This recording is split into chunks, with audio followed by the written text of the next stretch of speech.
321 awareness meeting. My name is Angel Camanzuli, and I am one of our members here.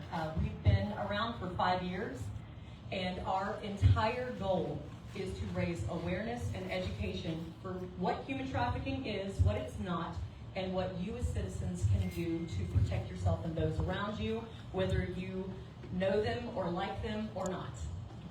Because this is a people problem, and we people need to all be looking out for one another. Agreed? Okay. Yep. So, before we get any further, Pastor Jack, if you would be so kind as to come up and lead us in prayer. And I feel like I am so... You have to get so close to that microphone, man. Father, we thank you for the privileges that we have at this nation. God, we recognize the problems that exist, things like trafficking. And Father, we ask that you would take the group that's in this room tonight, along with others around the nation, and make us one in heart in undoing this whole process. Father, expose those who are using this practice and give our law enforcement the wisdom to know how to find them. God, help us today to take action, not simply to attend a meeting, but to take action. And Father, we'll trust this into your hands. In Jesus' name, amen. Amen. Thank you so much. Okay, so I would like to have Lisa Hannon, now that you have a mouthful of food, of course. I would like for you to please come up. So we're doing some new things in Warrior. One of the things is joining together trades and just different businesses and bringing awareness to the business and the marketplace. And so one of the new things that we're doing, because we are not in a place, how many of y'all used to come when we were at Perkins? Right. Well, Perkins is now flat as a pancake. Yep. And so, you know, it's nice to be able to have something to eat. And you guys are sacrificing your time once a month and during dinner hours. And so we're very appreciative of Lisa. Lisa, if you take a couple minutes here to talk about your business and specifically what brought you, why you wanted to be here tonight. Well, my name is Lisa Council, and I own Mrs. Grout. What we do is we regrout showers. That's our bread and butter. This way. You're good. This way? Yep. Okay. So we regrout showers. That's what we do. I have mainly women. All my techs are women, and they happen to be mainly middle-aged women. And I've been doing this for 12 years. We've been in LLC. I actually started doing the research for it 2 years prior. And I actually get to see a lot of women that go through and have these issues. And I mean, let's face it, you're not regrouting a shower if you're a rocket scientist. Even though I have had 2 doctorates, people with doctorates work for me. Okay? So, you know, I see people that go through and have these issues, and I liked the education part. Because there's a lot of people that go and talk about, and they raise money, and you never see where the money goes to. But in my life, and what I have learned about people, is if we educate people, people do better when we educate them. So that's why I wanted to be a part. And that's why I brought the buckets. So every time somebody asks a question, we're going to give you a bucket that has Mrs. Grout's logo on it. And Mrs. Grout is spicy. If you know anything about us ladies, we're all spicy. So they even smell like spicy hot peppers. For real. But it's because we recycle. So I buy the buckets from a food company, and then we wash them and put our labels on them. So that's us. And so enjoy your food. So just know that in the months to come, if you're a business, so we have a lot of business owners in the room today. Electric, my husband, and me also, was a food sponsor. If you would like to be a food sponsor, please just reach out to myself or Scott and let us know. Actually, Scott, if you don't care, we're going to run yours. That's fine. Next in line. Scott Buckley owns SoPoint Technologies, and he is in the IT world. And there are a lot of emerging trends that are happening. While you're getting your slides ready, I also want to thank our local law enforcement for being here tonight. Thank you so much. We had two deputies that were out here a couple of months ago, as y'all remember, and there was a fantastic time for questions and answers just about, Hernando County and, what's going on with this, and how are y'all dealing with that? And we also got a really good perspective from our law enforcement's side of things. And, you know, she had asked, you know, when you see a law enforcement officer, go say something nice, because they catch crap all day long. It's not very often. They're not getting any calls that where they show up on the scene and somebody's like, man, I'm just glad that you're here just because you're a good human being and I like the color green and I like your dog. It's not happening like that. And so they're inundated with a lot of negative. Their job is a big one. Protect and serve means a lot more than what we're really aware of, unless you yourself have been in law enforcement. So we really want to appreciate you for being here tonight. So to that end, Scott, I want you to go ahead and get started. Do you need me to do the clicker for you? Okay. I'll get this all my way through till I find. All right, you gotta get close to that thing.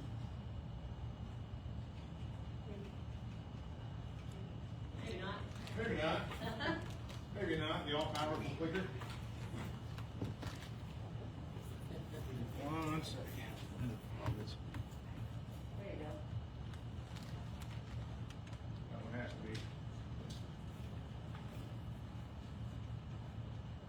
Okay, there we go. All right, I'm gonna put this down. I'm a loud mouth. I don't really need that. Well, we might need it though for the Facebook Live. Your voice doesn't travel like you think it does. Oh, all right. All right, everybody. So for everybody who was here last month, I did kind of an overview of a lot of different topics. And what I was thinking was, over the next few months, I'm going to start diving into each one of those and go a little bit deeper and get a little better understanding in the amount of time we have. And this month, we get to learn about the dark web. And I picked that because there's a lot of people I find that really don't understand what the dark web is. So when it comes to the internet, we have what we call the surface web or the clear web, and that is the part that you're used to seeing. This is everything that Google can find. Okay, it's all the stuff that is indexable by search engines. It's your social media, your news sites, all that kind of stuff. That's only about, almost everything you guys have been on has been the surface web. That's only about 5% of the internet. The rest of it is what we call the deep web, and that very simply means it's the part that Google can't find. You can still get there, but for example, Bank of America's login page, that's the surface web. Google can find that. Your account page at Bank of America that has your bank information in it, that's the deep web. It just means that Google can't find it. So within the deep web is where we find the dark web.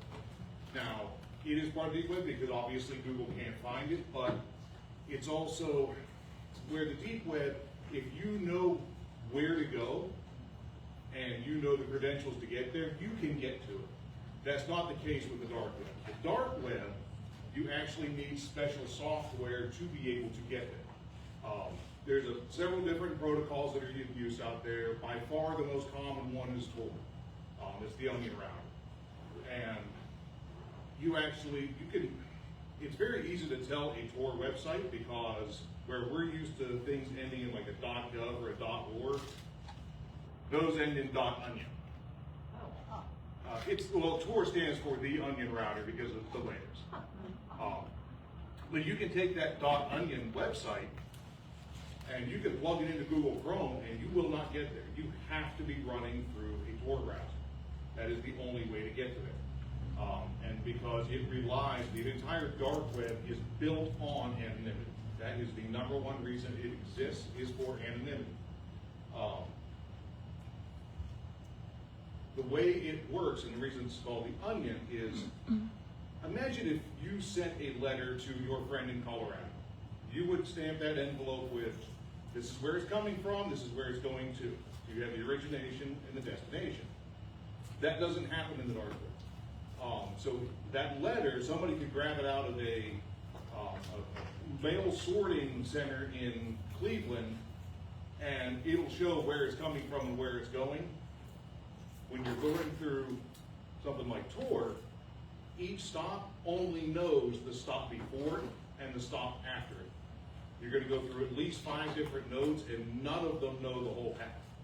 And that's what makes it so incredibly hard to actually track any of these, is you can't grab a packet in the middle off of the server and find out where it came from and where it's going to. The only thing you know is the stop before it and after. Now, who needs that level of anonymity? So, one thing's going to surprise you is that the dark web was really started by journalists and for journalists. If you've ever wondered how we get information in and out of places like Iran and North Korea, they do it over the dark web. They're the ones who actually started it. In fact, most of the thousands of nodes that are out there, most of them are maintained by the U.S. government, so that our people, our journalists, whistleblowers, that kind of stuff, can get that information in and out of those places that there's no other way to communicate. So there are a lot of legitimate uses. Whistleblowers, activists. Of course, you do have what we're more used to thinking of, which is that criminal element. And that is places like the Silk Road, which is a big online dark web marketplace where you can buy anything from people to drugs to firearms. And I'm not talking like a Glock 19. I'm talking shoulder-firing tank weapons. I mean, if it exists, you can buy it in the dark web. There are places that carry it. And of course, what we're here for is people. Now, you've heard us talking about, you know, the fact that you could leave here and you could go buy a person for an hour. And it's a sad thing. You're talking about the dark web. You're talking about buying people wholesale. So literally putting in an order that says, hey, I need a dozen people from 11 to 13, and somebody will fill that order. And the reason they'll do that is because that level of anonymity makes them a lot bolder. They will do things that they normally would not do because they know there's a significantly reduced chance that they're going to get caught. Now, that is not to say they're not going to get caught. So here's the good side of it. They do get caught. So 2015, Operation Pacifier, the largest dark web child pornography site it existed at that time. There was almost the creator of the site got 30 years. There was almost 1,000 people who were arrested and indicted. There were almost 300 children globally that were rescued out of that operation. 2019, you had the Welcome to Video, another big CSAM site. That one kind of got famous because it was the first one that worked completely in Bitcoin and cryptocurrency, which is something we'll probably get into sometime in the next couple of months. Last year, Operation Grayskull, our FBI, they took down a couple of other very large CSAM sites. And then just earlier this year, there was a big operation in Southeast Asia with, I don't know if you could read that up there, it's 300,000 people from 66 countries that were being labor trafficked into operating online scams. How many? 300,000. These are people who were they were going to another country in Southeast Asia on the job to do tech support or work in a call center, and they got there and ended up getting pressured into working for these call centers. So that's for the big ones over the last 10 years. There have been plenty of other smaller ones, but it is not a free license to do anything. We are and we have caught these people. The biggest thing we need to do is we need to make sure that we're willing to dedicate the resources to it, because it just takes a lot more resources to get it done. So I want to leave on a happy note. So there's a whole lot of them that are sitting in jail right now because they thought they would get away with it, and law enforcement said no. That's not mine. Okay. So. Thank you. After the meeting, I'll talk your ear off. He's a lot more comfortable one-on-one. Thank you very much, Scott, for giving that. You know, those are some pretty staggering numbers.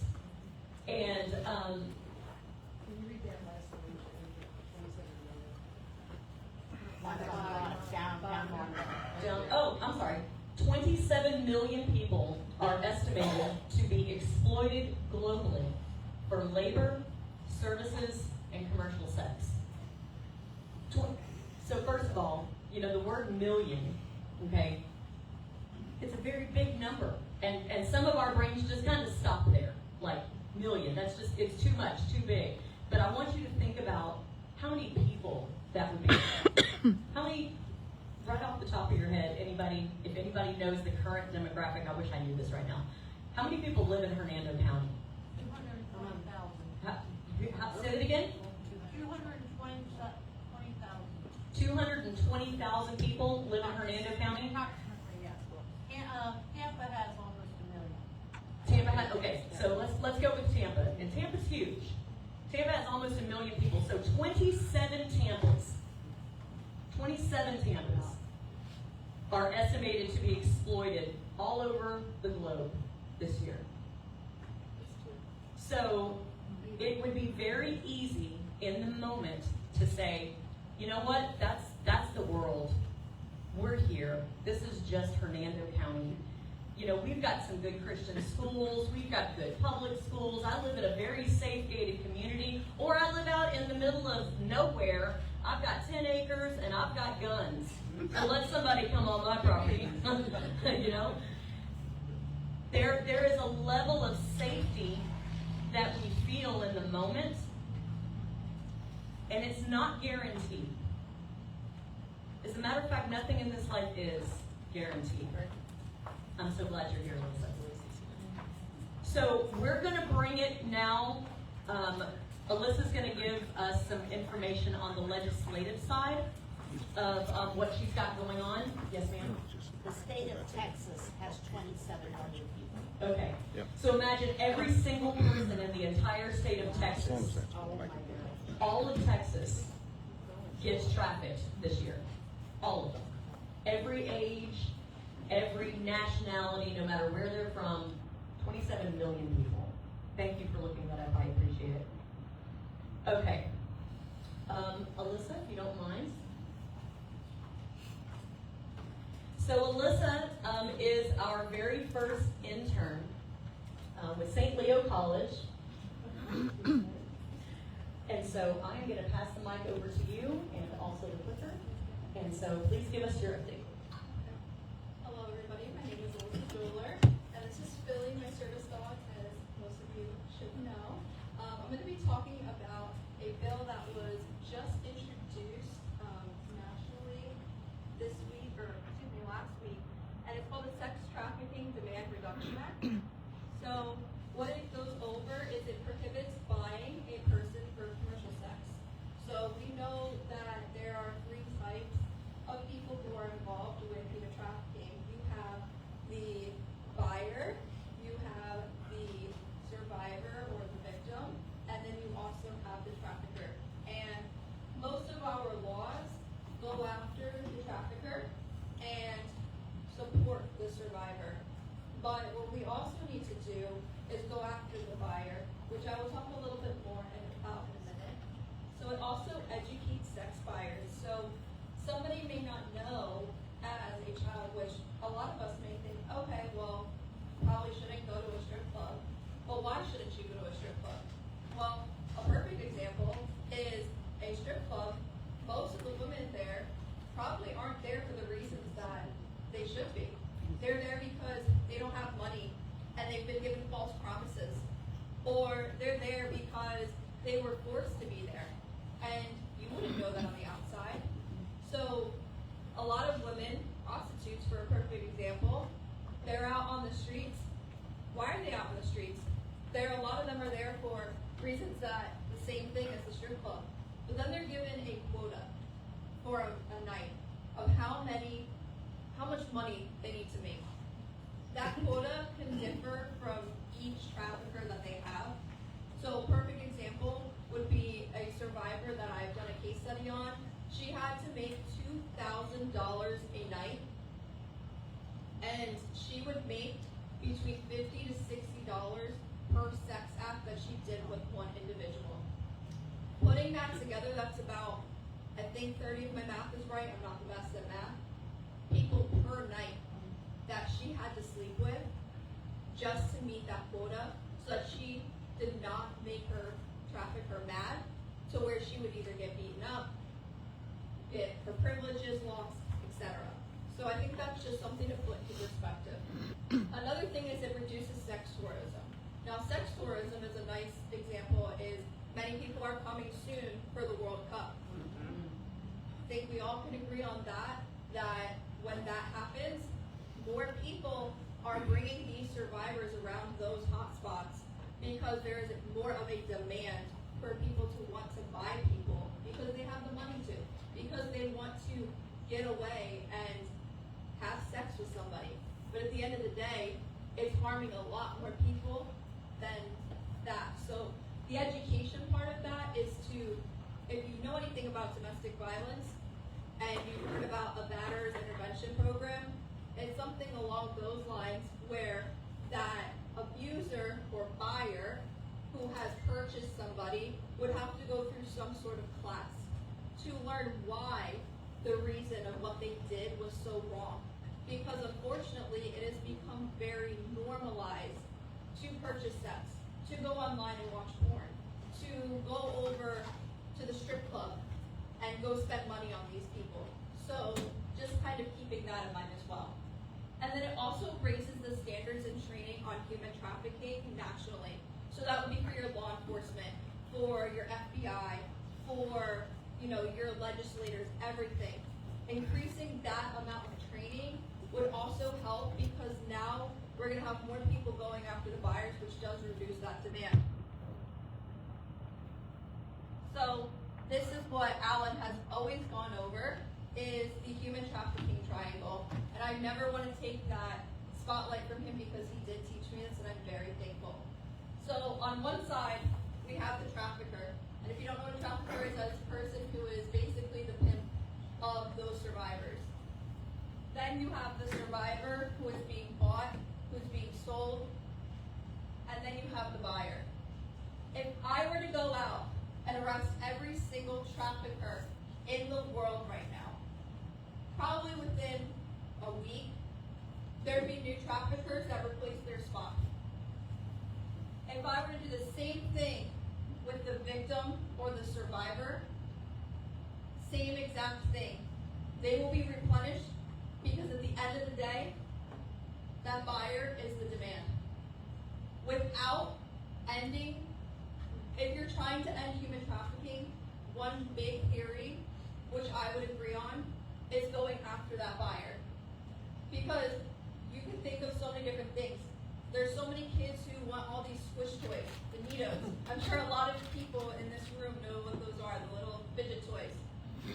If you had a million kids who want that fidget toy, they're going to do everything to make that work.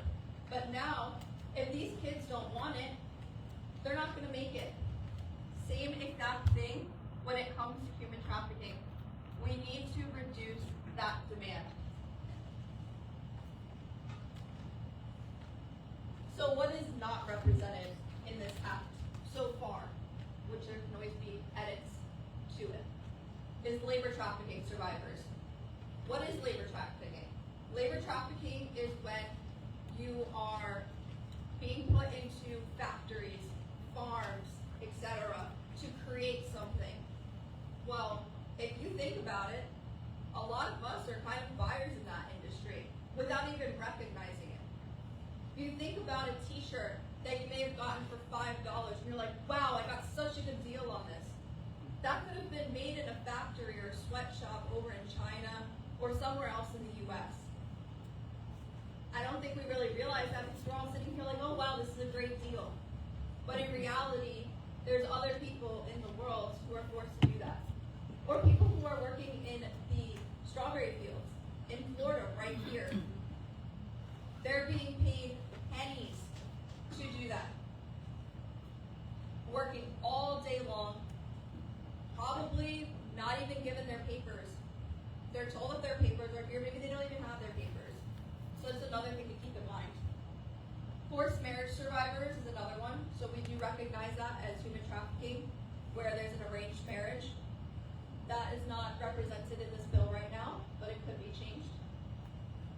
national database for repeat offenders, something that has been talked about, but it hasn't been officially done, where those who have been a buyer or a trafficker, there's not one national database that represents that, where a law enforcement officer can go on there and be like, oh, let me see, have they done anything in any other states?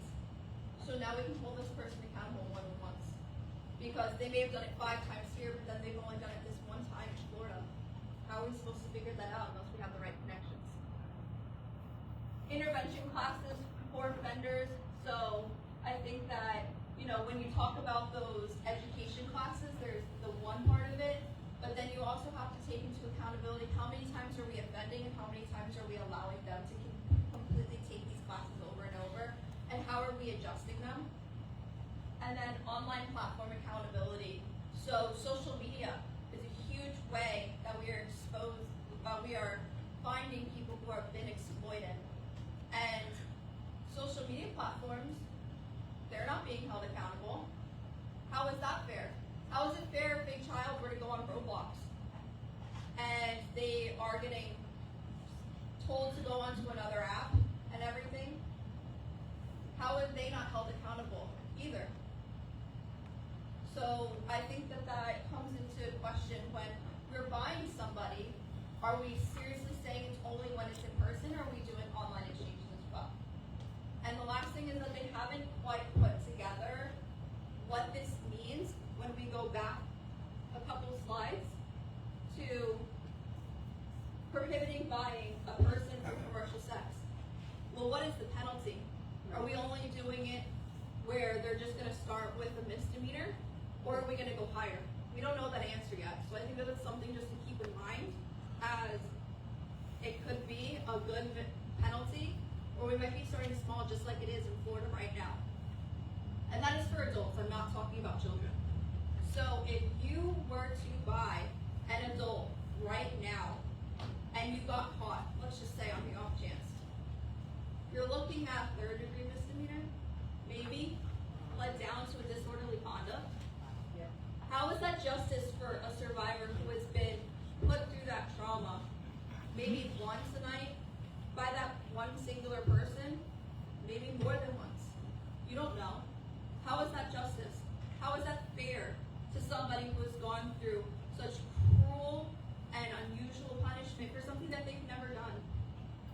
So I think that that's just something to keep in mind when we are talking about these survivors, and not to just put them with a statistic. These are actual human lives who have gone through this, and we can't look at them as just another number. We need to continue to look at them as a human being and fight together. So thank you, everybody.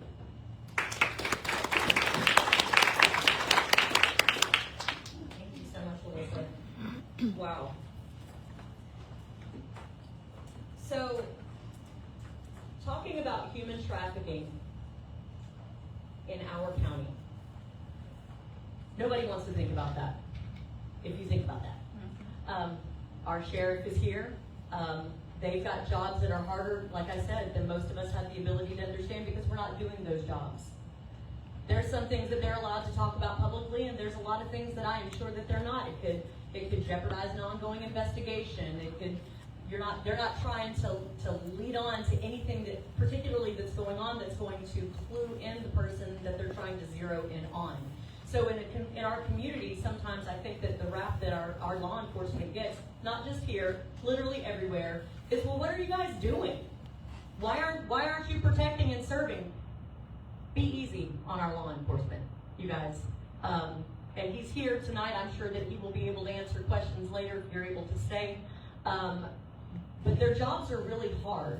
And this is one of the hardest topics to cover, because there's a lot of questions that go on around this. What is it? What is it not?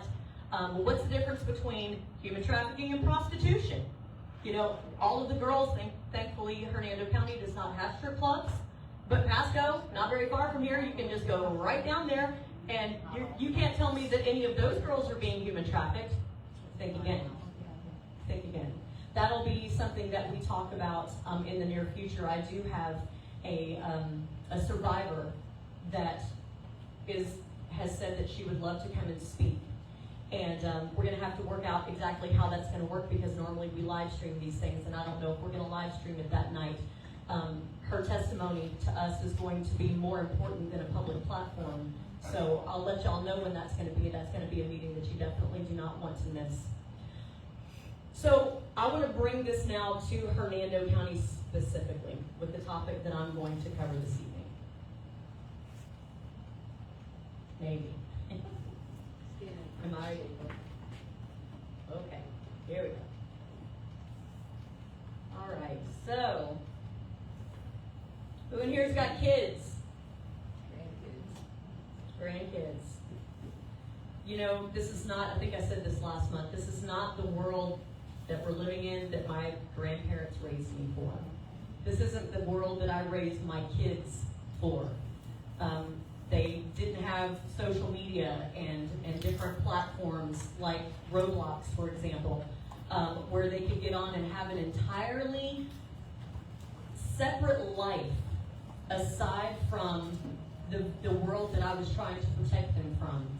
The four walls of your home now is not as secure as it used to be. And this is one of the reasons why. So if you scan the QR code over here, if you don't, I'm going to leave it up for a minute. This is, no, go back. Right here, yes. So Florida State is taking on Roblox, as many other states are as well.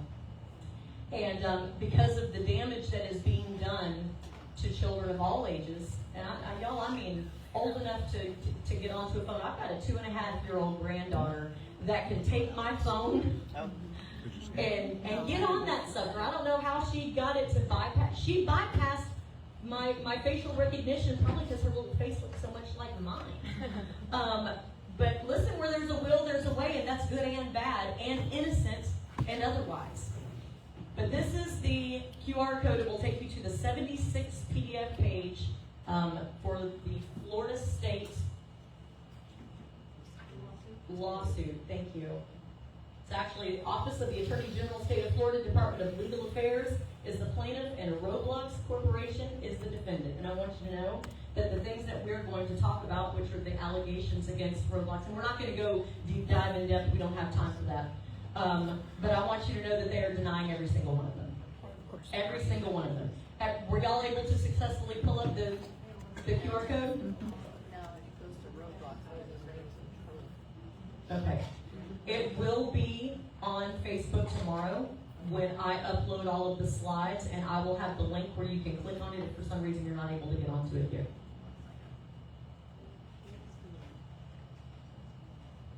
Okay.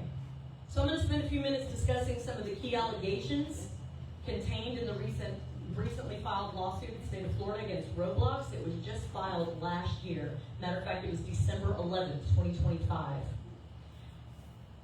First of all, has everybody heard of Roblox? Has anybody not heard of Roblox? Okay. All right. Roblox is one of the most popular online games. And it's an online platform used by children and teenagers. Millions of young people log on to this platform every single day. Many parents view Roblox as safe and kid-friendly, even educational. Come on, man. One more. Oh, no, that's too far. Point it over here. Okay, right there. There it is. So look, it's innocent. It looks like little tiny little Lego pieces, right? Mm-hmm. It looks like fun. That kind of takes me back to my childhood. Some of the toys that I had in my bedroom looked quite a bit like some of these little characters. And so it looks innocent enough. It should be innocent enough. You know why it should be innocent? Because they are marketing to children. They are marketing to parents. This is educational. There's things that your child can do on here that's going to help them learn and grow into a better human being. So they are literally marketed to your children, to your grandchildren.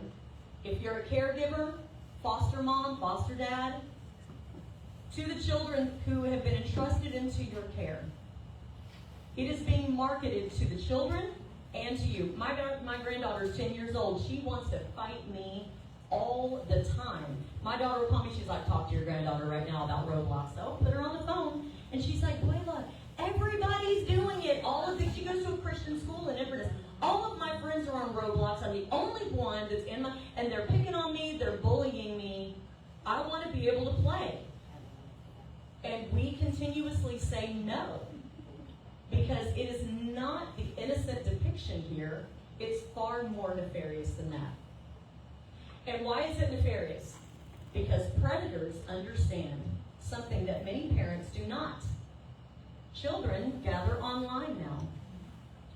It's not like when we were younger and we were going to the playgrounds and having sleepovers. I would let my grandkids sleep over at nobody's house. I don't care if you're a pastor. So we've got a problem and we've got allegations.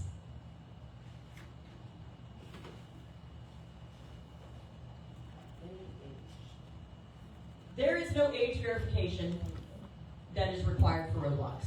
So let's say that your actual 10-year-old child has their own, and let's say that their name is Happy Girl 2019. No, that's too young. 2012. Let's say it's that. Happy Girl 2012. And now she's made besties with Tortoise Lover 2013. And there's a picture of Tortoise Lover, and they're both blonde, and they're both kind of in the same grade or the same class, and they've got a lot of things in common amongst the two of them. Now, you're a little 10-year-old, y'all got some problems that are going on at home. You know, maybe there's going to be a divorce, maybe there has been some domestic violence, but there's trauma that has been created in the home, okay? And this little happy girl, she wants to be a happy girl, but she's not exactly a happy girl. That's the name she chose. But now she has bonded with little Tortoise Lover. And now when she feels comfortable talking with her friend, who, by the way, she can talk to, she can use a voice chat. They have a voice chat option.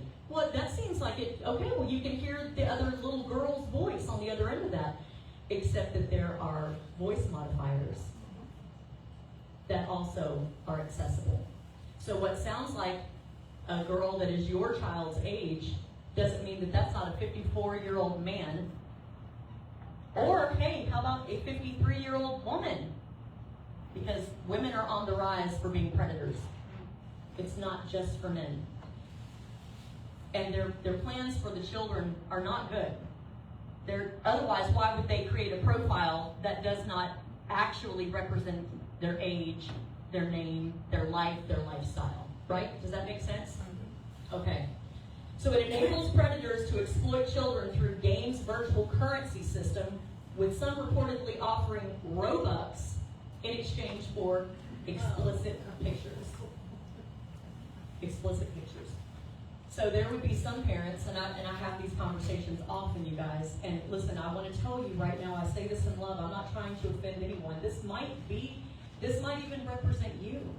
You might have a child on Roblox, and it's really just not that big a deal, ma'am. It's not. But there is a whole thing that is happening in the confines and the safety of the perimeters of your home that you pay for that is actually an unsafe environment for your child.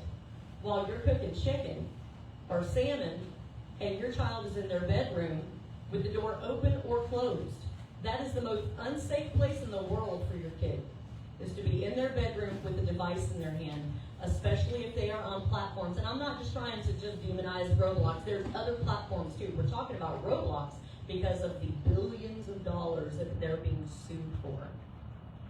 So you would think, my kid would never do that. Listen, we've sat down and we've had talks, or she's so shy, or he's so shy. He doesn't even like girls yet. Like, he's not there yet. Like, he still thinks girls are gross.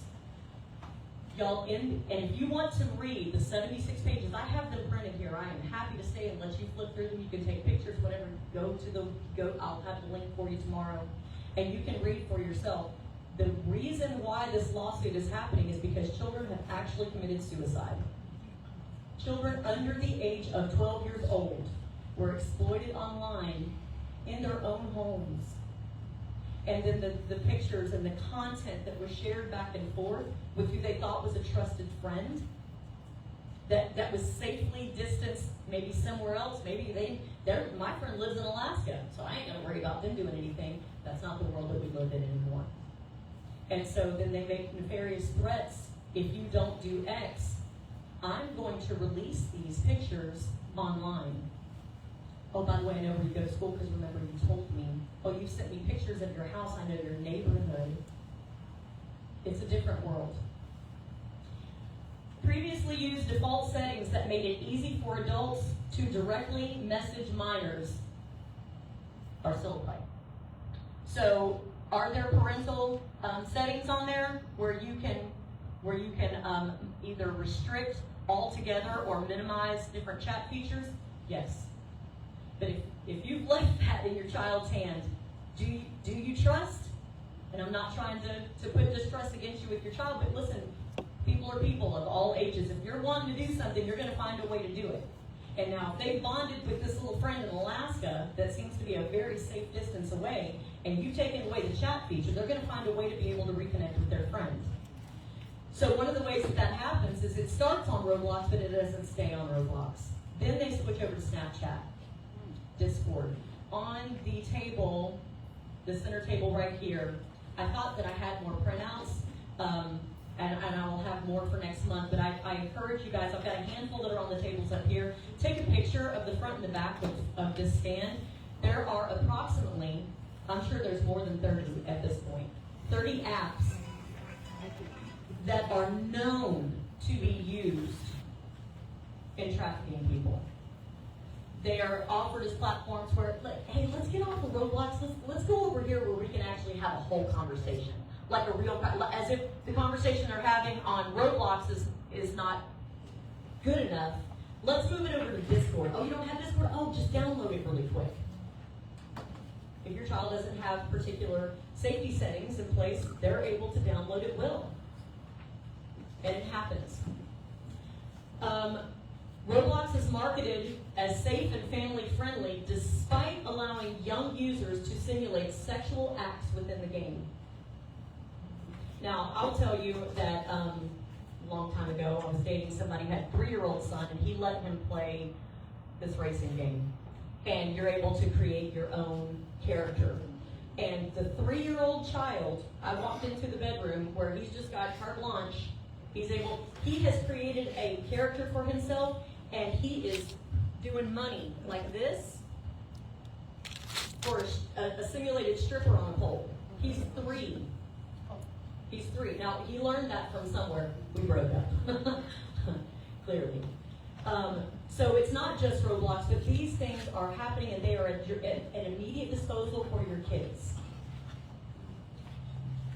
It supports integration with other apps, like I was just saying, like Discord, for example, making it easier for predators to communicate with children outside of the game. So Roblox's argument is, but we're not doing it. We can't police everybody on here. The argument is, well, you're not even really trying.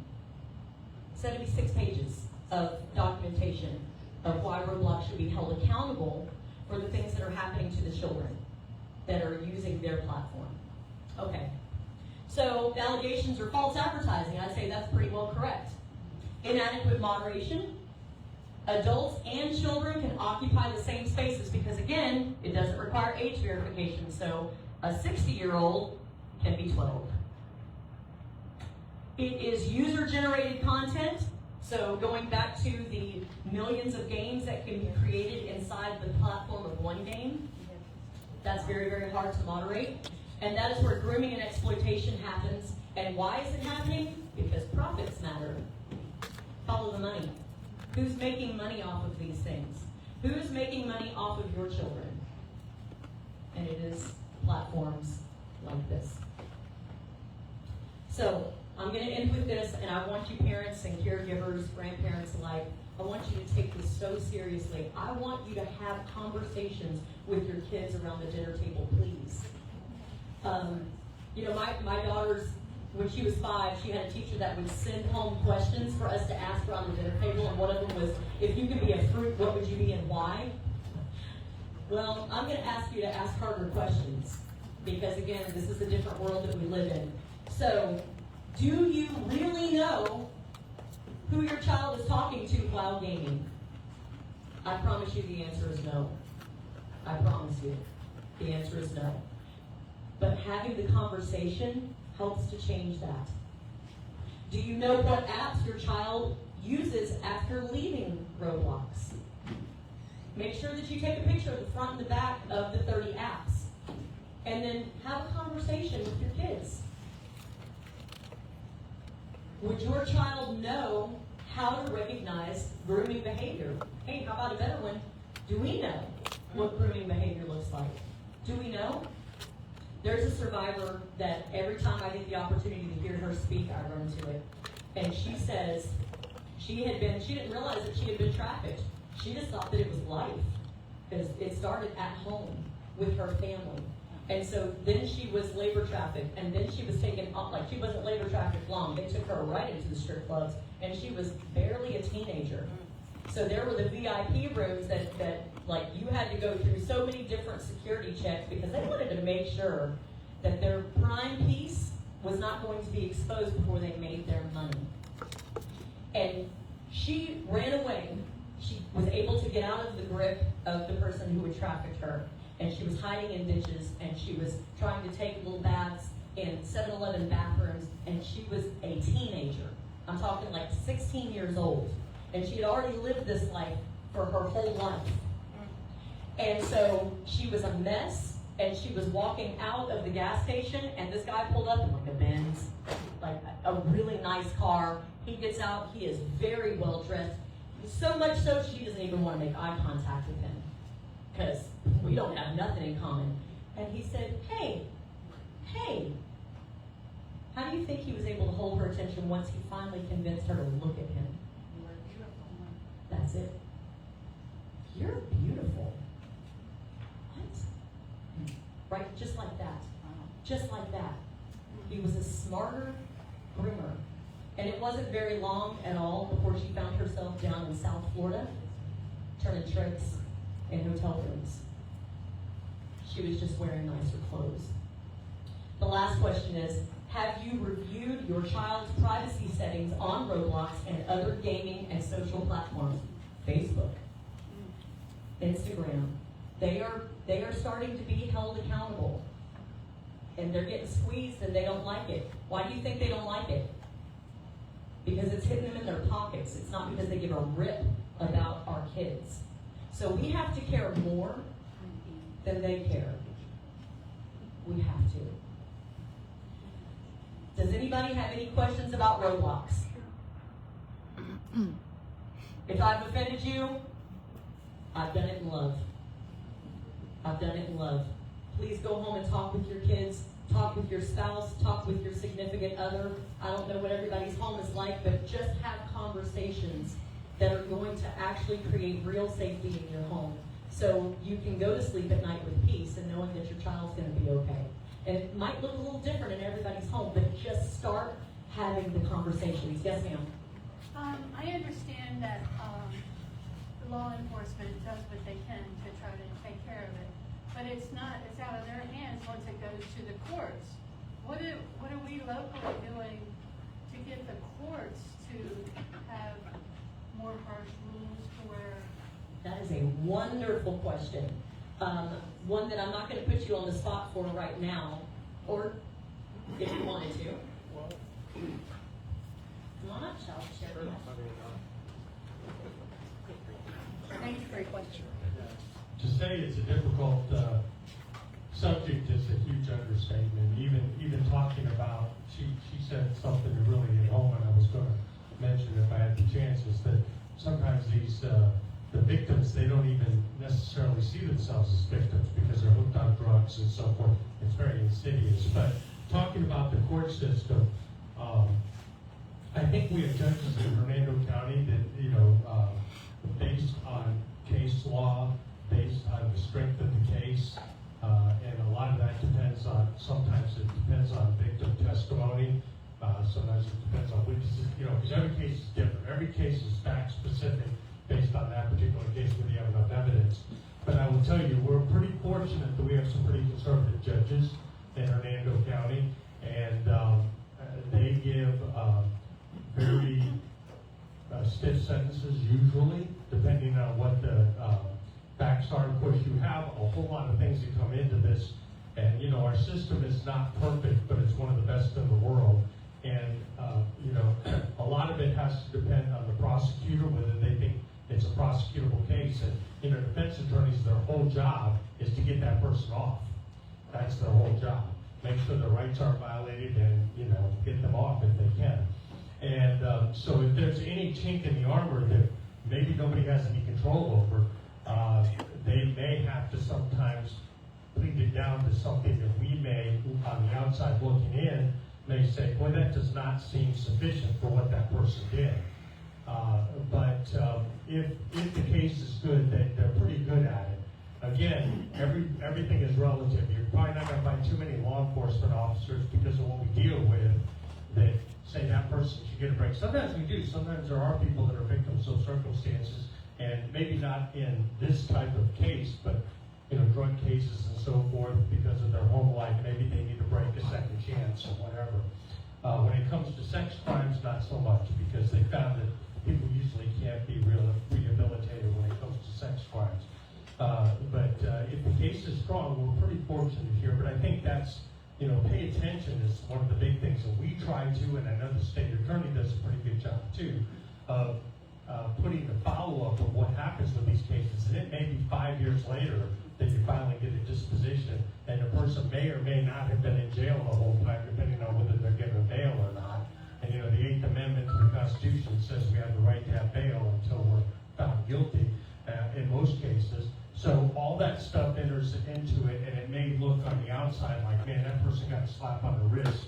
But I will tell you that the prosecutors, particularly in this particular judicial circuit, are Bill Gladson is, you know, very conservative and wants to put these people away just as much as we want them put away. So I think the system works pretty good here. In some other areas where maybe it's a little more liberal, not so much. And I think in those areas, people just have to get involved and know who their judges are, know who their state attorney is. You know, elect a state attorney that's very conservative, that wants to go after these people and, you know, give law enforcement the resources they need. As a matter of fact, you know, Sergeant Kemper, the reason he's not here, we got a tip on child porn case, and so he's actually working that as we speak, and that's why he was late. He thought he'd come in. So, you know, we jump on them as soon as we get them, and you got to have those resources to do that, you know, because they are not easy cases to make usually. So, I don't know. That's not a great answer. I wish I could say, well, just flip the switch, everything will be great, but it's just not that simple. You know, it's complicated. If you want to talk more about it, we can talk later. Thank you so much. Thank you. That was a good question. And we will have updates as time goes on with our legislative stuff. We are working on things. When I say we, I mean, you know, the powers that be. We are talking with the ones who are able to create change in laws to make there to be stiffer sentencing. And I was very happy to hear you say what you did, which I worked for a very short period of time in law enforcement, and but specifically with sexual offenders and rehabilitation. So, okay. That concludes my little TED Talk about Roblox, and we will be doing updates on this as the case becomes more involved. And I am praying that the appropriate people in the powers that be are held accountable to the letter that they should be, and let our laws become robust where they can be held accountable to the letter of the law that they should be. Okay, so as you are getting ready for our speaker, I want to turn your attentions to the table. There are a handful of items that our presenter, our guest presenter, is going to be, once we get that all worked out, has provided for us. So there are a handful of inserts, and they are in English and in Espanol. By the way, Maria, would you please stand up? Maria Bellarezo. I know that Warrior is going to grow to the point where we are going to need every time we meet, a translator for Spanish. That is a community that is very, very much at risk for all kinds of things. And we don't have to jump down all of the bunny holes. You guys understand the risks that they significantly have. And so being able to have a Spanish translator is going to be one of our most valuable tools in the near future. But so anyway, I want you to please, I want to make sure that I take nothing with me, because I want everybody to take with you the things that are on the table. These are for luggage, and I think that this would be a really nice deterrent at TSA or at B&A or wherever it is that you're flying in and out of, when they're like, oh, missing and exploited children, maybe I shouldn't mess with that piece of luggage. Everybody loves chip clips. That can hold your child's picture or your grandchild's picture on your refrigerator, and also serves as a reminder of the things that matter all the way across the board. Scott, how are you doing? There are some other things. There's also a child ID kit. How many of you remember having this when you were like in second and third grade? There was I can't remember the name of the organization that came in. We got fingerprinted. I was so scared. I was in trouble because I thought that the only people that got fingerprinted were the people that were going to the post. And I didn't want to go there because I knew my grandparents would be dead or living out of me. But this is a good thing to have, and pray to God that you never need it. But have it in the event that you do. A lot of these things are self-explanatory. Just please take them with you. But then here's also the one on gaming safely. And you can take this and have this conversation around the coffee table or around the bonfire in the back, just as long as you're having the conversation. We're dangerously close, you guys. Technology, when it works, is amazing. And when it doesn't, it makes you say bad words in your head.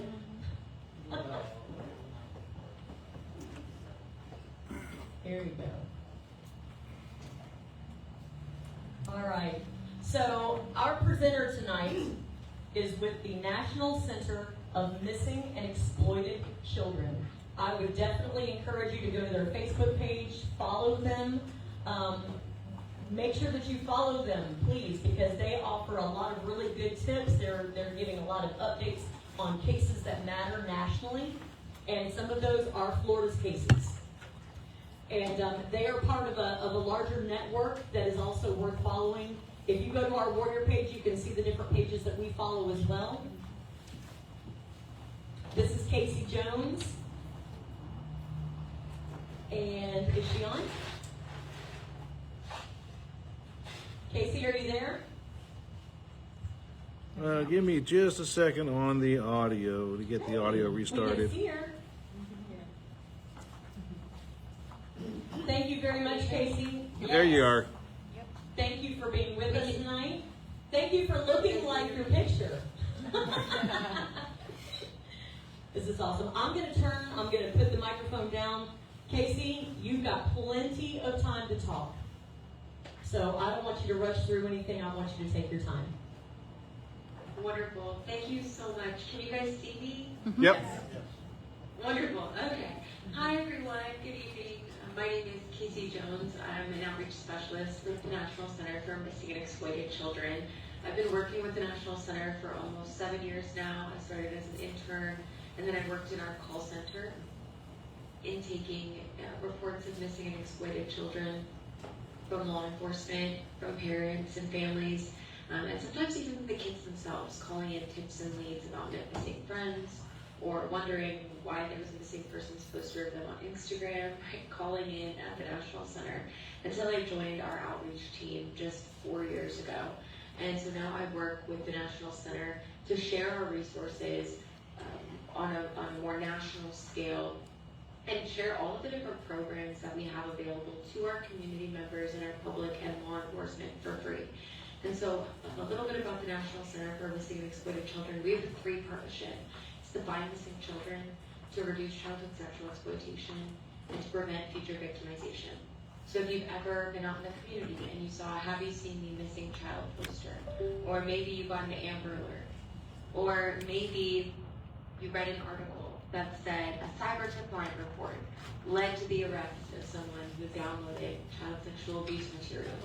Here at the National Center, we assist law enforcement in recovering missing children, and we also operate the Cyber Tip Line, which is a global reporting mechanism for all things child sexual exploitation, how I refer to it, yuck. Anything that's giving you goosebumps, anything that's making the hairs on your arms stand up, and you find yourself Googling, where do I report? You might be thinking of reporting to the Cyber Tip Line. And when we're talking about trafficking and the intersection of online safety, what we now know about trafficking is that the online world is an access point for traffickers. Right? There has never been more access than there is right now to our kids. I can't say that I understand the access that exists now, because when I was in high school, the first ever iPhone was released. And I often say when the iPhone was released, we had two apps, Temple Run, if anybody in the audience remembers Temple Run, love that game, and we had messaging. There was not even the Internet Explorer app. That app did not exist yet. And so now we know that the access has grown, and our access to our kids has grown just that much more. So at the National Center, we've created our prevention programs.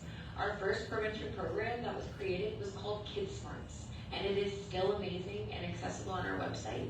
It is an abduction prevention curriculum for grades K through 5. All of those tips and tricks that us parents have been telling us for years. Check first with an adult before you answer the door for a stranger. You have the right to say no to getting into somebody's car, or to giving a hug to somebody that you don't like. Right? Take a friend with you if you go to the bathroom.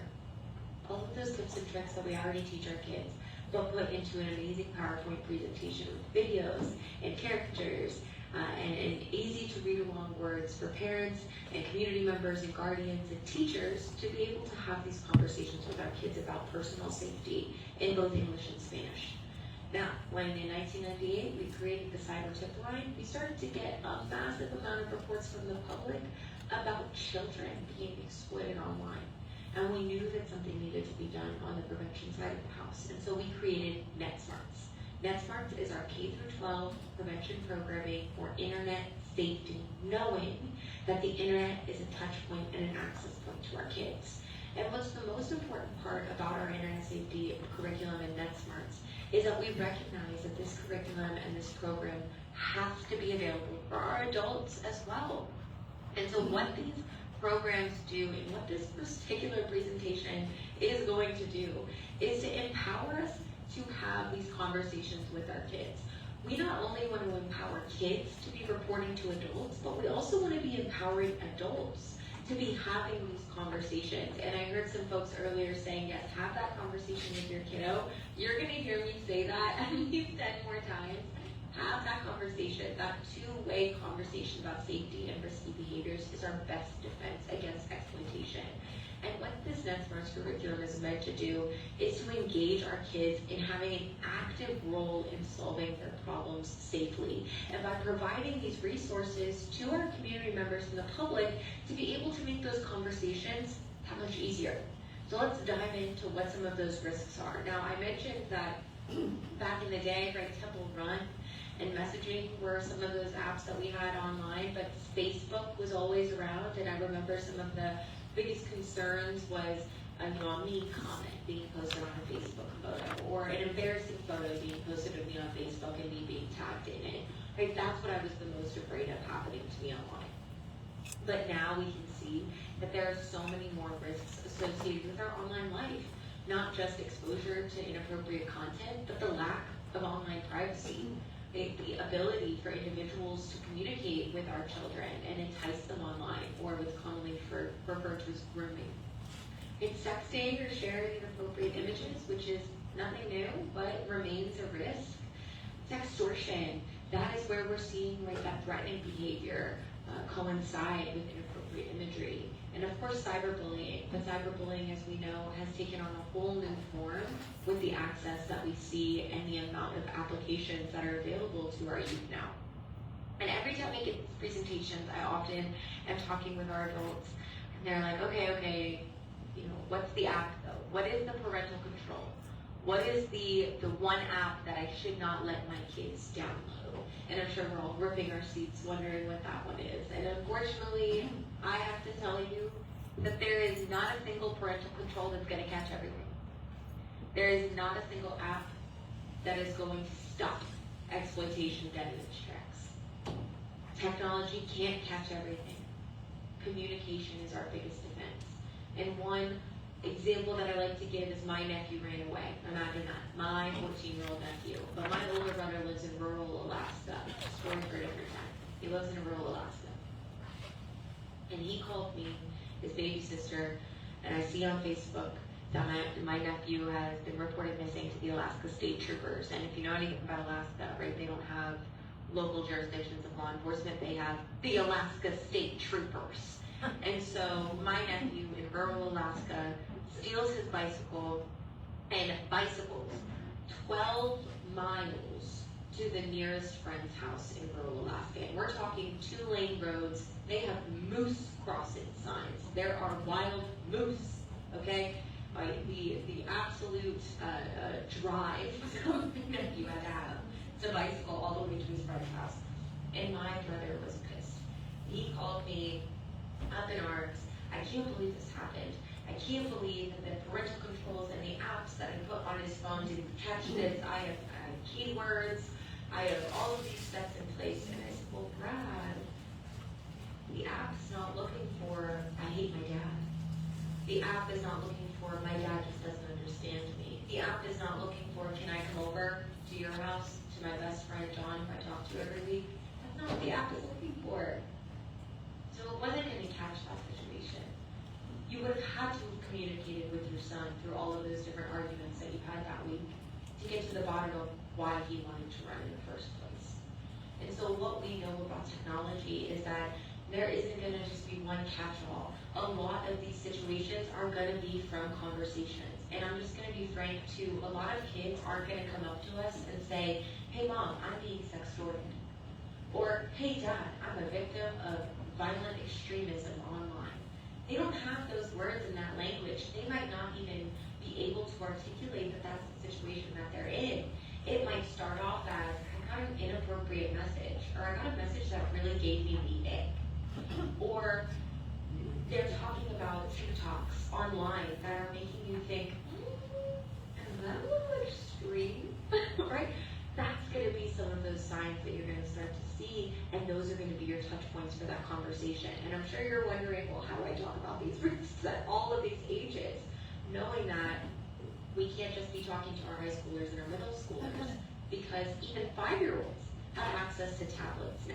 Right? Even 6 and 7-year-olds are being given iPhones with ultimate access to the internet and to applications. So what we know is that we have to be talking about these risks at every age.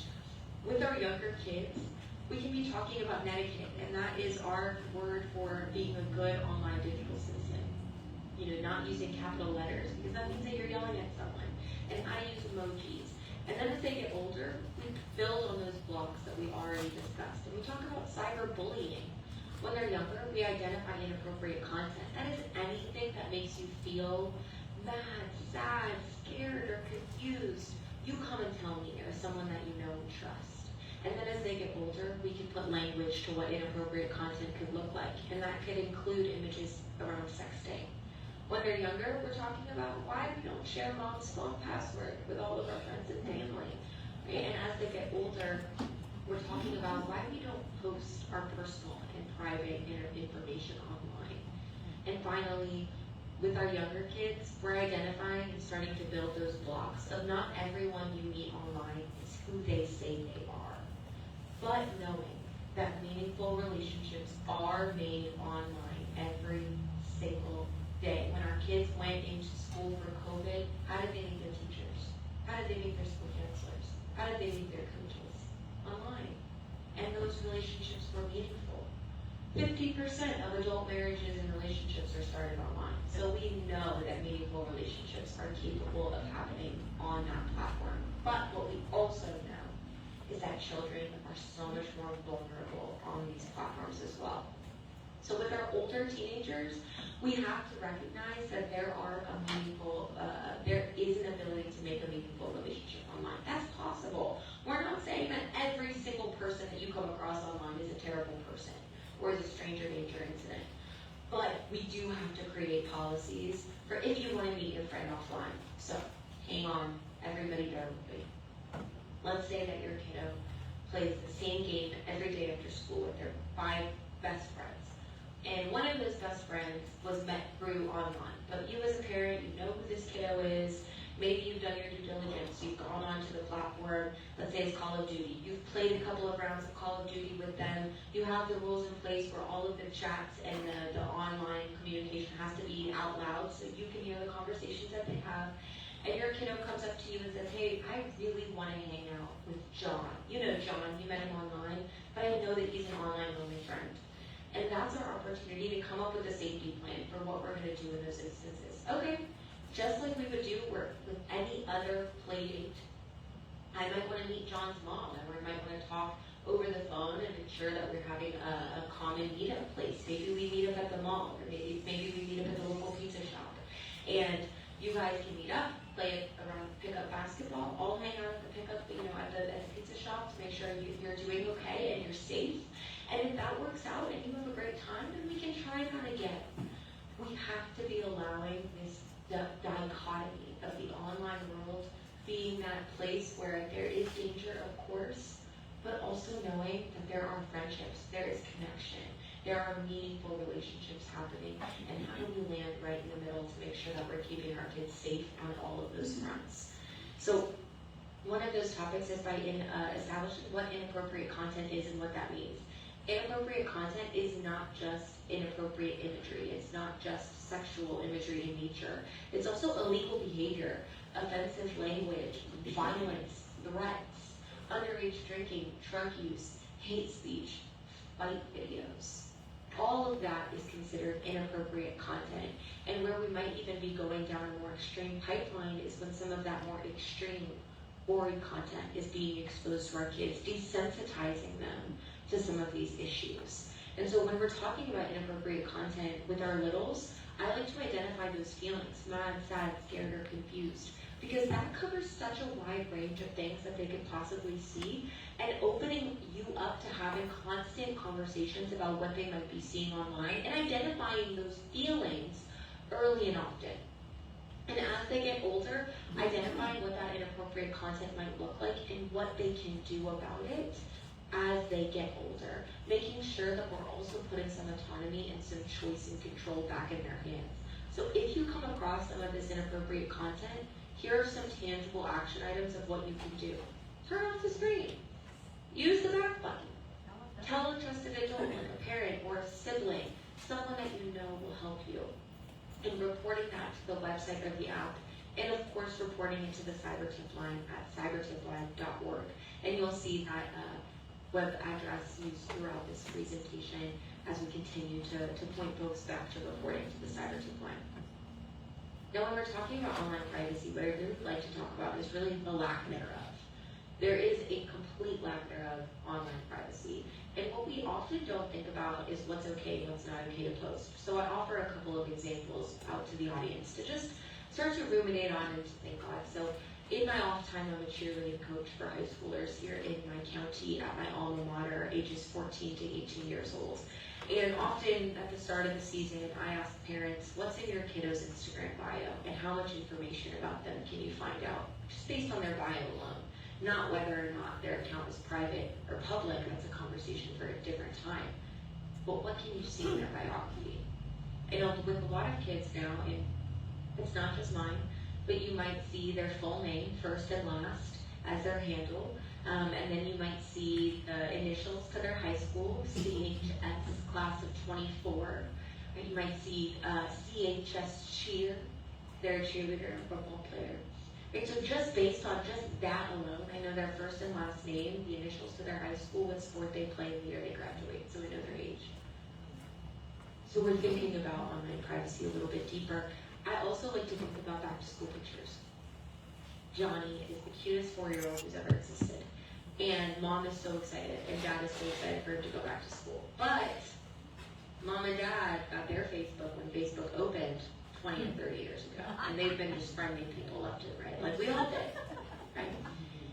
Have we considered who those people are now, and are they still our friends? So when we post Johnny at 4 years old to our Facebook with this little cute whiteboard that says Johnny's first day of kindergarten, Mrs. Johnson's class, Dogwood Elementary School, how much information have we just given thousands of people? All of it. Right? Your child's school, their class, what is public information? School maps, that's public information. School directories is public information. I can find that teacher, their classroom, the school map, your child, I know what they're wearing now. Right? So we're considering all of those things as private information. Whereas previously, we never considered that to be entirely private. With our older kids, I often talk about, who do you share your location with? Does your best friend need your location? Or do all 5 of your best friends need your location? Or maybe we just narrow it down to one. One friend that mom and dad know that they could go to if they can't get a hold of you. I like to give the example of in college, my very best friend had my location, and she would track me when I would be done with classes, because she would want to hang out. And in my mind, I would just want to go back to my dorm, I would want to take a minute, take a beat, maybe do a load of laundry, and then I would call her, and know my girlfriend would call me the minute I entered that door, because she had my location. She said, I know you're home, answer my call. And I love her, and it was not nefarious, but that was too much information for my friend to have. Like, she should not have had the information of the exact moment that I got home and expected access to my time in that room. So, I just want to open that up for the group. When we start to think about our online lives, when we start to think about what's private and what's not, we're thinking about our location. We're thinking about when we check in, especially when we're checking in for natural disasters, right? We want our family and friends to know we're safe. How many friends and family are a part of that Facebook feed that we're checking into? I also think about when we're posting on our Instagram stories, or when we're posting Instagram photos, and you're tagging that location. Well, when you tag that location, or when you post a hashtag on an Instagram photo, even if your account is private, that photo can be public on that hashtags page on Instagram. So, opening up what we think about online privacy and those risks. Knowing that when we share too much information, there's not just the risk of identity theft or a scam or being bullied, but there's also the risk of someone hacking into our accounts or potentially using that information to stalk us and to continue to locate us, or to use our personal information against us to groom us or to sextort us. And so what we can do as adults when we're talking about online privacy is we're establishing those rules and expectations about what we can share online. We're actually taking a look at those Instagram bios, and we're taking a look at whether or not those accounts are public or private. If your child is an amazing athlete and you want to have an athlete Instagram for them so that they're able to post their highlight reels and they're able to post things like that, that's fantastic. What are those controls in place, and are you the one running that account? Making sure that we're creating those strong passwords and making them different for each account. A good trick that I have with this is find something that you love and create a variation. I love Dolly Parton. So I love Dolly Parton 1, 2, 3. Dolly Parton can read 4, 5, 6. Dolly Parton reads books 7, 8, 9. Dolly Parton for Tennessee. Dolly Parton for President 1, 2, 3. And I just gave you 5 different variations of passwords, but I can bet you that I would remember all 5 variations because I love Dolly Parton. So making sure that those passwords are different. And let's talk about our friends list. You wouldn't let your child play in the backyard for 6 hours with the neighborhood kids without knowing who those neighborhood kids are, or where they might live, just their general vicinity, who they are, and what house they belong to. Right, so why would we let our children play on Call of Duty for 5 hours after school without knowing who they're playing with, without knowing who their friends are? So start thinking about their online world the same way that you think about their in-person world, and really connect those two together, and be creating those safety plans in line the same way that you talk about buckling your seatbelt, and the same way that you talk about checking the street right, left, and right again before they cross it. Right, we're creating those safety plans and expectations for our online world as well. Knowing that grooming is something that happens. And so we're seeing online enticement on every platform. It is not just Roblox, it is not just Instagram, it's every single platform that has a chat feature or has access to our kids. There is the possibility that grooming or online enticement occurs. online enticement is that individual who is an adult, who is communicating with someone they believe to be a child with that explicit intent to commit that sexual offense or abduction. And this includes sextortion. And how are they grooming our kids? By exploiting their natural curiosity. Kids are curious, and so if they're not comfortable asking those questions to in-person, in-live adults, they might ask them in a chat room, and they might ask them in a comment section where they feel a little bit more comfortable behind the screen. They're also gradually introducing explicit images, desensitizing our children to some of this content, and using their status to control their behavior. And sometimes even offering gifts like cell phones and gift cards. I like to give examples, like maybe a child is in a chat room with a gaming community that loves to play World of Warcraft, okay? So they're in a World of Warcraft gaming community. And they've been in this chat room for a couple months, they feel pretty safe. And they go in and they say, hey, has anybody ever heard of Pornhub? I was just at school and somebody was just talking about it and I've never heard of that before. I don't even know what porn is. And they really are just curious. And let's say somebody's been waiting in that chat room for the opportunity to exploit their natural curiosity. So maybe they send a pornographic link. Oh, hey, this is what Pornhub is. This is what's on Pornhub. Check it out. And they send that link, gradually introducing explicit images and exploiting their natural curiosity. Now, if that child responds and says, ew, I didn't ask for it. Why did you send that to me? That offender could say something like, well, you're the one who asked for it. They're using their adult status to manipulate the situation and control that child's behavior. And so where we see some of these things happening and where it might get a little bit more intense is where you might see some flattery, and I'm not talking like, oh, you're so cute, you know, cute little messages that you might see with your kiddos. I'm talking messages that send chills down your spine, something like, you're the prettiest 12-year-old I've ever seen, or you're the prettiest insert age child I've ever seen, right? Discussing any type of adult subject like dating or sex. Any adult talking to a child about their dating life or about their sexual life is inappropriate, full stop. No ifs, ands, or buts about it, report being made. Any adult asking a child to keep a secret, not okay. Any adult intentionally trying to turn a child against their family and friends. Oh, your dad doesn't understand you the way that I do. Oh, your mom could never understand you the way that I do. Oh, I can help you with that. You can trust me. Right? Intentionally looking for that language, looking for those patterns. Making them feel guilty or ashamed when they can't be online or when they can't respond or when they can't do something. And ultimately blackmailing them and asking them to meet face-to-face are huge red flags of grooming. And so those signs might look like a child calling unknown numbers. Our kids love to save phone numbers. They love to have a lot of contacts with emojis, right? And inside jokes. So if your kiddo is calling a bunch of unknown numbers, and I'm not talking spam calls coming in, I'm talking unknown numbers outgoing, we want to have a lot of conversations. Or if you notice one specific number incoming often and being answered, we want to ask those questions. Receiving gifts of any kind. How does a child have access to Amazon? How does a child have access to buying something on TikTok, right? So if they're receiving gifts, we're asking questions. They're minimizing the screen or getting upset when they can't get online and immediately this visceral reaction. You don't understand what will happen to me if I can't get online. Right? Why? What's going on? Opening up the conversation. I want to know more about what's going on so I can help you. Please help me work with you. Why can't you get online? Or why is it making you so upset when I come near you when you're online? And of course, rejecting family and friends. It's visceral reaction. They used to go to Grandma and Grandpa's every Friday for pizza and movies. They were so excited and out of the clear blue sky. They wanted nothing to do with Grandma. They wanted nothing to do with their siblings. They wanted nothing to do with Mom or Dad. And I'm not talking that it's just your classic teenager who got their first boyfriend and they want to go to pizza night at their boyfriend's house on Friday night instead of Grandma and Grandpa's. And they're like, oh, you don't understand. Right? That's not what I'm talking about. I'm talking about a night and day visceral reaction, rejecting their family and friends. And we can't really articulate what's going on or why. And so what we can do about that is really having conversations about relationships as a whole, not just relationships romantically, but healthy friendships, healthy relationships with adults, right? Healthy relationships with coaches, healthy relationships with teachers, healthy relationships with our friends, right? What a good friend would never ask of you. what an adult would or would never ask of you.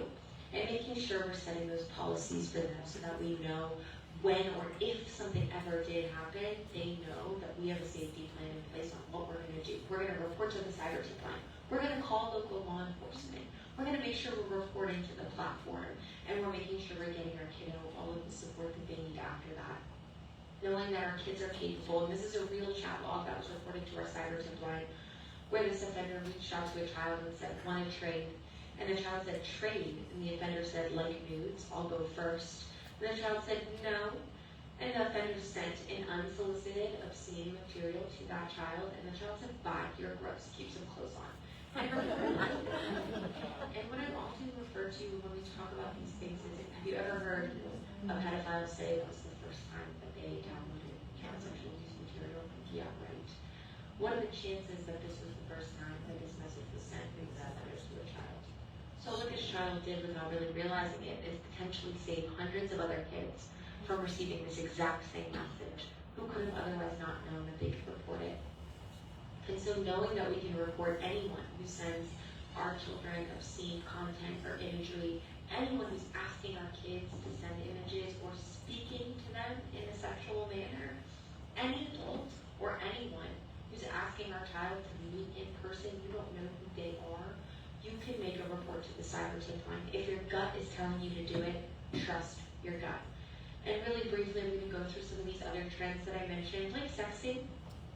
The short and the skinny of the sexting is that not all kids are doing it. Sexting prevention is working. Through research with Thorn is a research organization.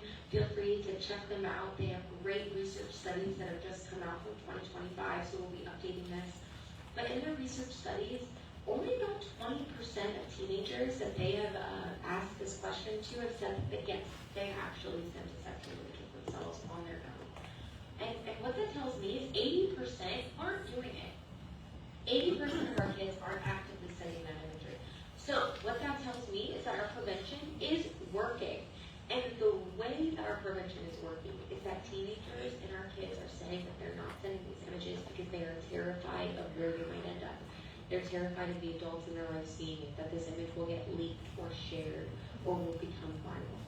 And so when we're addressing sexting, we know that we need to be having these conversations about inappropriate content early, but we're also giving them real examples and we're giving them real information. We're talking about healthy sexual information, or healthy sexual relationships and development, and ways that an image can spread online. We are being honest, right? The language that we used to use is once it's out there forever. What we now know is that that language created barriers to our survivors reaching out for help. Because if it's out there forever, why would I ever tell anybody that I did it? And so now what we know about sexting is we have to say, once it's out there, it is really hard to stop where it goes. Once it's out there, I can't stop somebody from screenshotting it, but what we can do is we can report it to the cyber tip line. And I can tell you guys that within a cyber tip line report being made, we can get images removed within 72 hours. That is a beacon of hope for survivors who truly believe that if it's out there forever. So knowing that if a child is a victim of sexting, or maybe they did send a sext, maybe they did make a mistake, and now it's gotten out of control, knowing that no child should have to go through that, even if they made a mistake, because all kids make mistakes, and they should have the freedom to do that without consequences like this. And so there is hope when you report to the cyber tip line to getting those images taken down. And knowing that a risk to sexting is those images getting out of control. And one of those risks is sextortion. And sextortion happens when a child is being threatened or blackmailed, most often with the possibility of that image being shared with the public by somebody who's demanding either money, additional content, or sexual activity from the child. And this could happen if an image is already shared. Okay? And so I'm going to go ahead and share a really brief video of what some of these messages look like from a perpetrator to a child at the exact cadence that they came in. So this is a real cyber tip line report and a real video of these types of messages.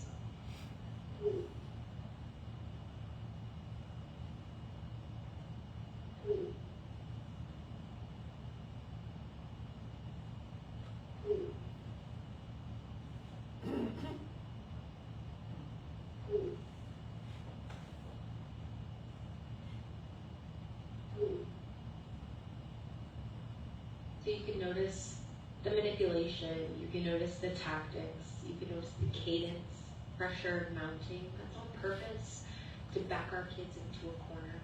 Often this is happening in the middle of the night when us trusted adults are asleep and they feel like they can't wake us up. And it's on purpose. And really what these offenders are relying on is for us to not talk to our kids about this issue. They're relying on us to not have told them what this looks like, what this feels like, what these messages can come in like. They're relying on our kids to not tell us what's going on. And so we know that we have to be bigger and louder than this because we have seen over 30 suicides of young boys specifically here in the United States alone, just in the past 2 years, directly related to sextortion. And these individuals are reaching out to our young boys, ages 13 to 17 years old, and some victims as young as 9, through gaming platforms. And initially, making them feel like they're connecting with a young girl that likes to game with them, and making them feel like they're wanted, and they're seen, and they're valued, and then flipping the script within minutes or hours, and mounting that pressure so that these kids feel like they have nowhere else to go. And so what we have to be talking about with our youth, with our young boys and our young girls, all of our kids, and especially our parents, is not only what sextortion is, but what we can do about it. So first and foremost, we are not complying with the demands. I like to think about this as negotiating with terrorists. If these are individuals who do not care about our kids, they do not care about the outcome of our kids, they do not care what happens to us, they do not care what happens to them, the only thing they care about is money. So the minute that you give money, they're gonna come back for more. And often, these individuals are not bluffing.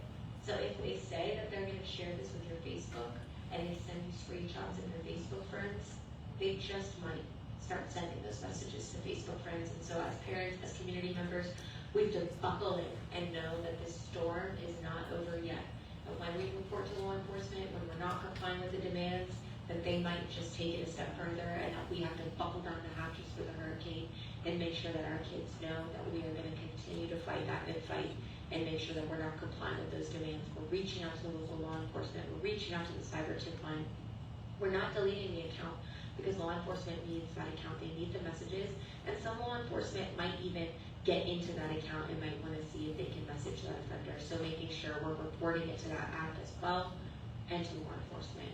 And all of these reports that come into our cyber tip line are made available to Internet Crimes Against Child task forces across the country. We work directly with law enforcement to receive these reports and to work them. And then additionally, we offer every family who makes a report to our cyber tip line who leaves their contact information free mental health support, knowing that all of these resources are reactionary to something that has already happened to you and your child. And we need to be making sure that we're wrapping our families and our communities in support. The last topic that I'm going to talk about, the last trend, is nothing new. It's something that we've seen since the age of the internet, right? It is cyberbullying. It is the mix of bullying and technology. And where we're seeing this really play a new role is now with generative AI, where we're seeing that generative AI can be used to create artificial images of our children to be used in bullying. And we're seeing that happen in schools, and we're seeing that happen across the country. And now it's not something that's happening so robustly that we have a separate category for it, but it is something that is alarming, that we've seen as a trend. And where we used to have maybe Photoshop, where we used to be maybe, cut and pasting photos on top of magazines to embarrass our friends back in the day, now they have technology at their fingertips. And what the difference between this type of cyberbullying, what we're seeing is that there's more than just the cyberbully and the person who is doing the bullying, is that we're also seeing the bystanders, the people that are seeing this happen online and are joining in or doing nothing at all. And then the upstanders, that category of youth that we really want to be bolstering and we want to be uplifting, our upstanders, the kids who see something and say something, the kids who see something and tell us. Right? So how do we talk to our kids about being an upstander? We want to tell them those expectations for reporting. If you see somebody in the hallway being physically assaulted, I want you to run to grab your SRO.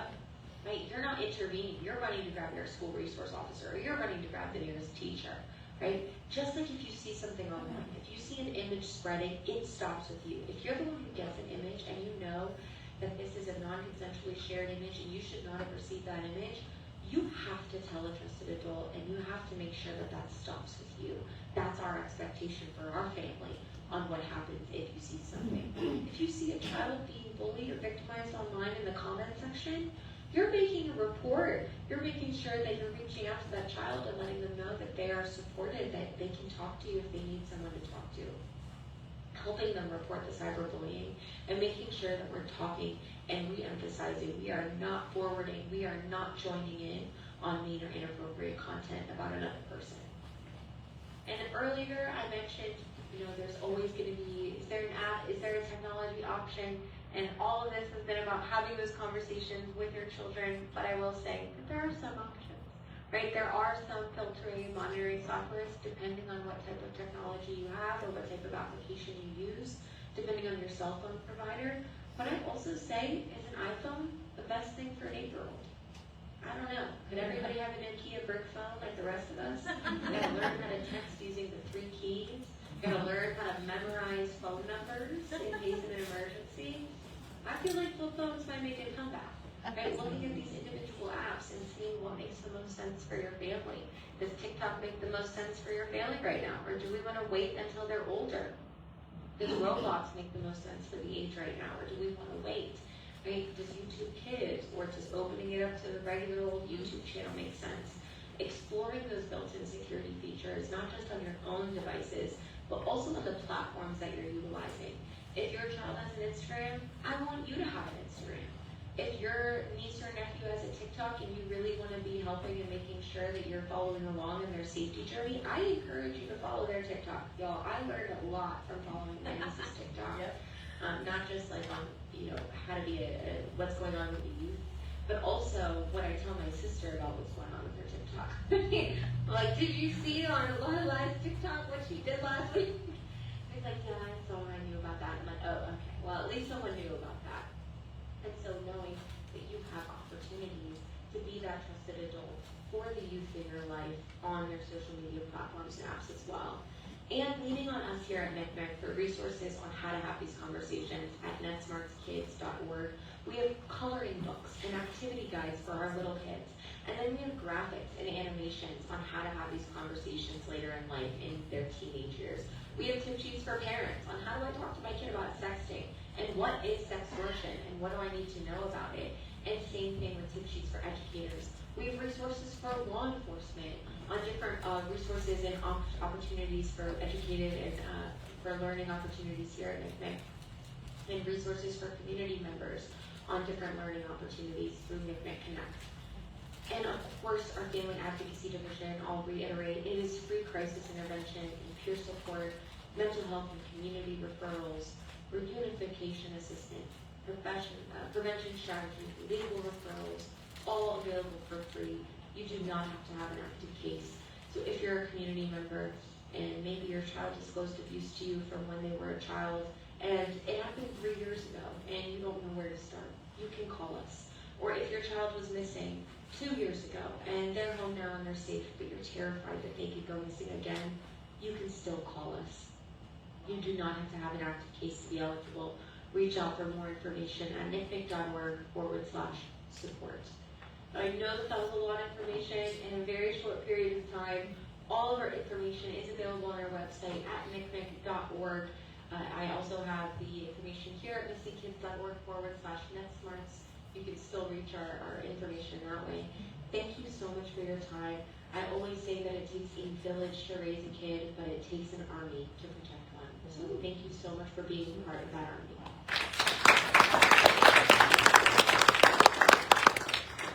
That was incredible, Casey.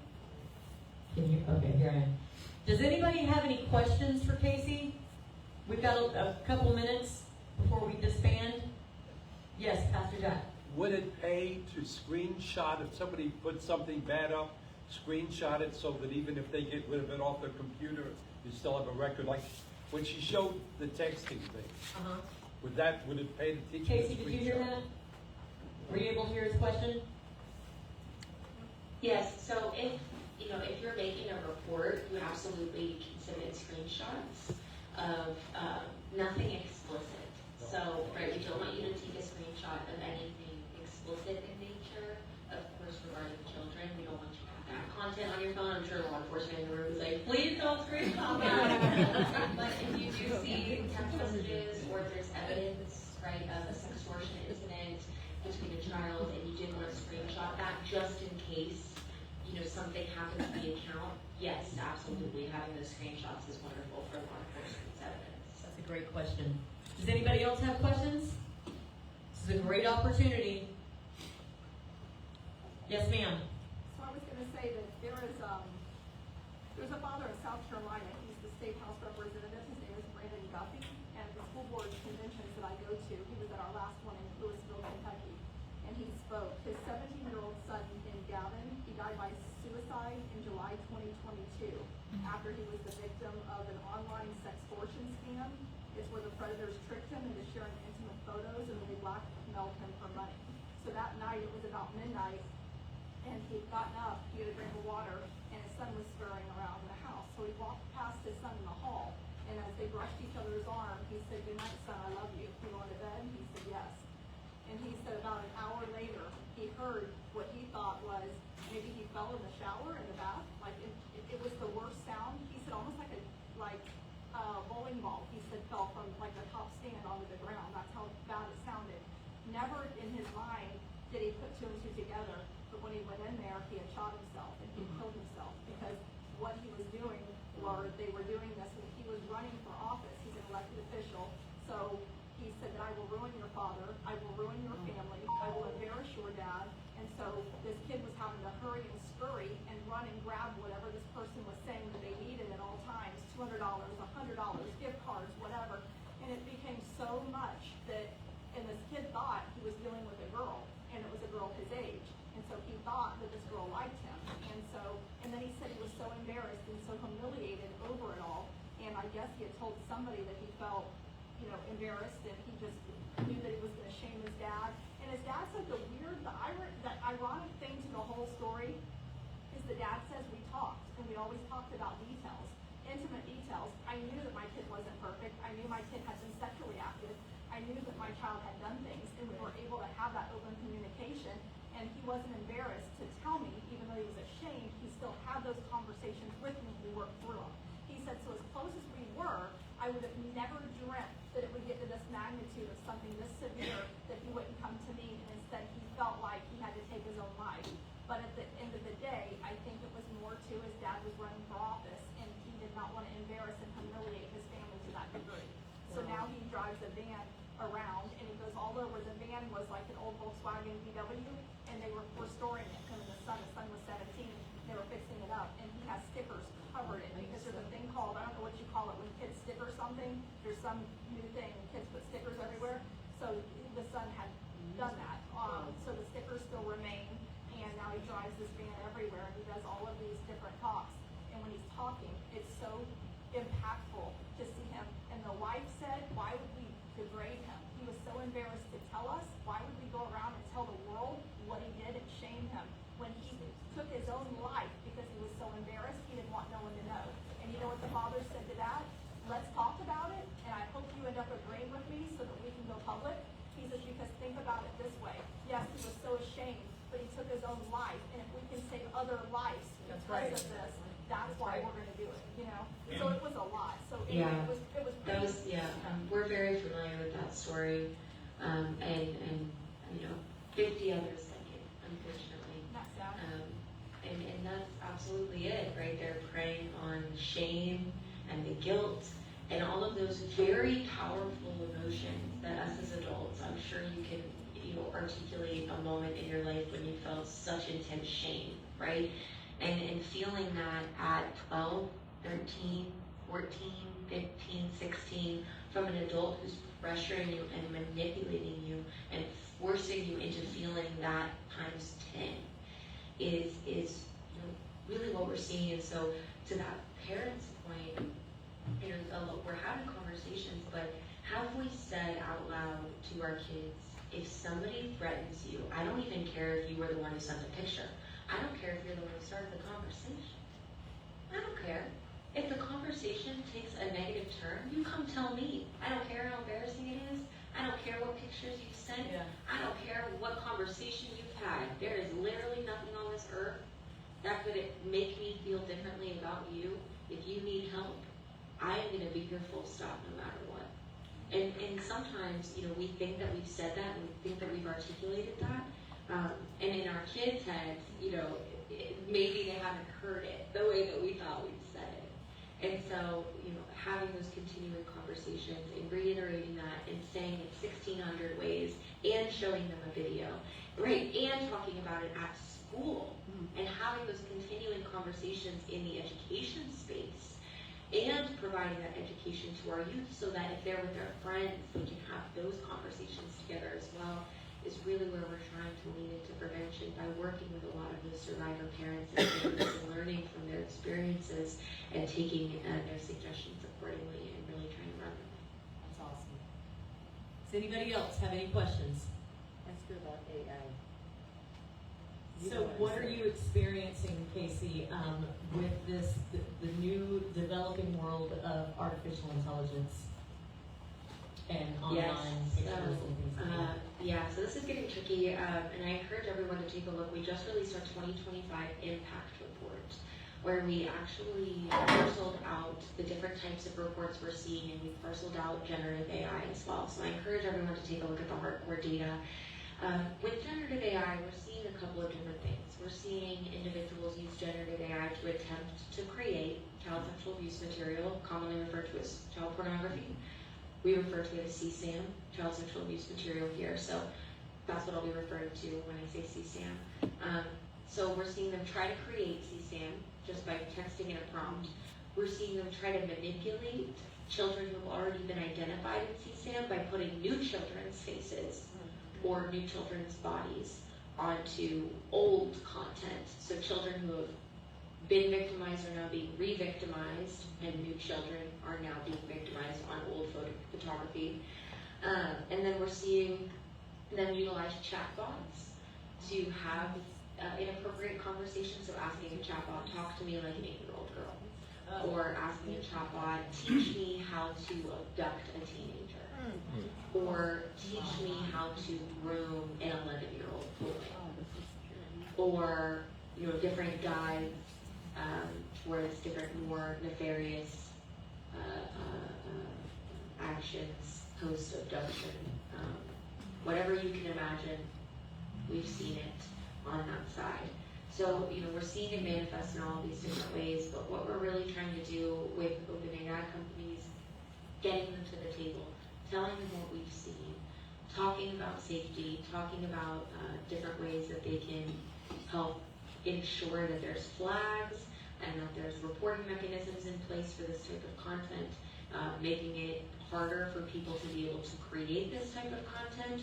Also working with legislators to make it even illegal, right? GAI, generative AI, child sexual abuse material is child sexual abuse material. Yeah. What are we even talking about, right? So talking with legislators about that type of content, you know, making apps like Nudify and Cloth Off, where you're able to, you could take my Facebook profile picture and put it into one of those apps and you could create content of me in seconds. Wow. Right, so working with legislators to make those different types of platforms illegal, because we are seeing those types of platforms being used in school-based bullying, where there might be a rejection incident. Sally says no to Johnny, so Johnny creates content of Sally.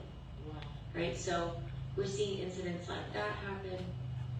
So working with schools, working with educators, we just created, and because we're seeing some of this content happen in schools at the middle school level, we're seeing that a lot of this is rooted and based in rejection, right? And rooted and based in retaliation.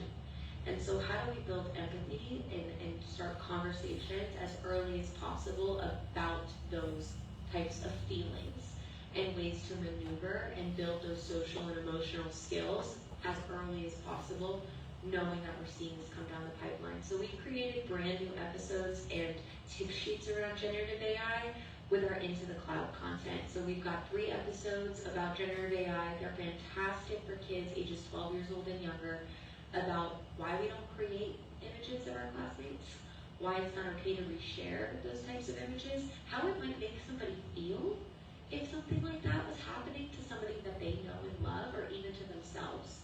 And so trying to build those empathy blocks. But yes, we are seeing generative AI be used in a multitude of ways. And I encourage everybody to take a look at our impact report to see a deeper dive onto that data. That's awesome, and I will definitely be doing that this week, a much deeper dive into your website. Casey, thank you so much for making yourself available. You've given us excellent information. I don't know about you guys, I've learned a lot of new things tonight, and it's going to take a little bit of time to digest all of this. Listen, the fact that you have come to these meetings, all of you, this is a labor of love to put it on, and it's also a labor of love to be here. Thank you so much for being here, for pressing in, for asking conversations. Make it back here next month. I'm looking at having actually someone in law enforcement that is working in the human trafficking department that will be speaking next month if everything goes well. And we've got a couple of speakers lined up for the rest of the year that are going to be really, really good in talking about, like, not just the global problem, but how it affects and impacts us here. That is the whole purpose of Warrior 321, is how we can talk about this, but dial it down to us here. What can we do in our own backyards?